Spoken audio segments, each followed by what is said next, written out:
Bien-aimé dans le Seigneur Jésus, je te salue dans le beau et précieux nom de notre Seigneur Jésus-Christ. L'amour du Père, la douce communion du Saint-Esprit sont avec nous dans le glorieux et puissant nom de notre Seigneur Jésus. Une fois encore ce matin, bienvenue à notre émission, ma déclaration matinale. La Bible déclare dans le livre d'Ésaïe 41, le verset 11, « Voici, ils seront confondus, ils seront couverts de honte.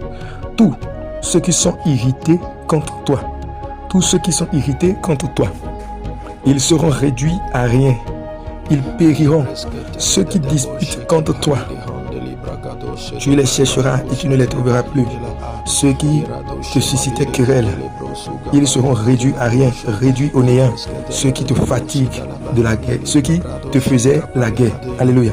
Ceux qui te faisaient la guerre. Alors, bien-aimé dans le Seigneur, ce matin, je veux dire à quelqu'un, ce n'est pas parce que tu ne prends pas conscience du combat spirituel que le combat spirituel n'existe pas. Ou que tu n'es pas exposé à ce combat.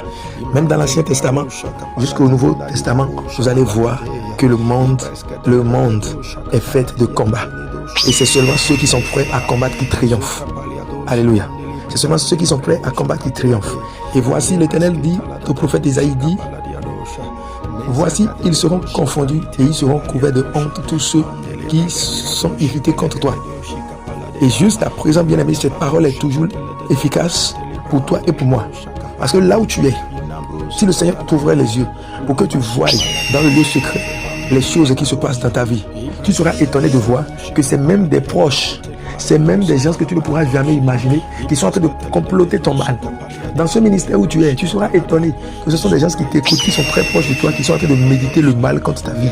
Alors bien aimé dans le Seigneur, quand c'est comme ça, il va falloir que tu puisses t'armer, oui, de la puissance. Car la Bible déclare que je vous ai donné le pouvoir de marcher sur les serpents, sur les scorpions et sur toute la puissance de l'ennemi et rien ne pourra vous nuire.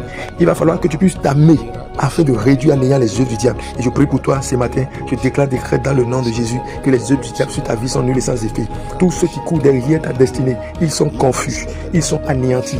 Dans le nom puissant de Jésus, j'élève maintenant la parole prophétique de ce matin sur ta destinée et je déclare que le pouvoir de la sorcellerie, le pouvoir du mal qui est en train, oui, de manipuler ta destinée cesse au nom puissant de Jésus. Reçois la gloire de Dieu, sois béni au nom puissant.